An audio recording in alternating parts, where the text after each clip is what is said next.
বর্তমান সময়ে শোবিজ তারকাদের জন্য সবচেয়ে বড় চ্যালেঞ্জ হয়ে উঠেছে সোশ্যাল মিডিয়া বুলিং ও ট্রোলিং। বিশেষ করে আর্টিফিশিয়াল ইন্টেলিজেন্ট প্রযুক্তি ব্যবহার করে ভুয়া ভিডিও তৈরি ও উদ্দেশ্য প্রণোদিত অপপ্রচারের ঘটনা দিন দিন বাড়ছে। এতদিন নীরব থাকলেও এবার এসব অপকর্মের বিরুদ্ধে প্রকাশ্যে কঠোর অবস্থানের কথা জানিয়েছে জনপ্রিয় চিত্রনায়িকা শবনম বুবলী।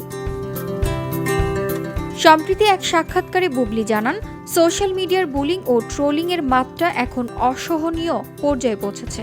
তিনি বলেন, সাংবাদিক ভাই বোন থেকে শুরু করে আমার অনেক সহকর্মী আমাকে বারবার আইনি ব্যবস্থা নেওয়ার পরামর্শ দিয়েছেন। এতদিন বিষয়গুলো এড়িয়ে চলেছি, কিন্তু চুপ থাকলেই মানুষ মনে করে সবকিছু করা যাবে। নীরবতা অনেক সময় অপরাধকে আরও উৎসাহ দেয়।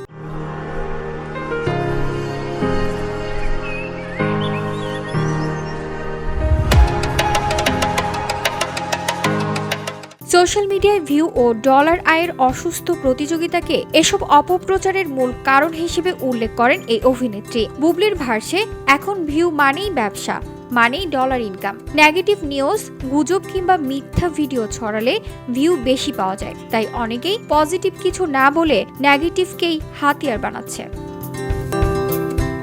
সবশেষে বুবলী স্পষ্ট করে জানান, দেশের প্রচলিত সাইবার ক্রাইম আইন এবং ডিজিটাল নিরাপত্তা আইনকে সম্মান জানিয়ে তিনি দ্রুত আইনি পদক্ষেপ নেওয়ার প্রস্তুতি নিচ্ছেন। তার ভাষায়, আর নয়, এবার আইনের আশ্রয় নিতেই হবে। VOD Bangla news desk.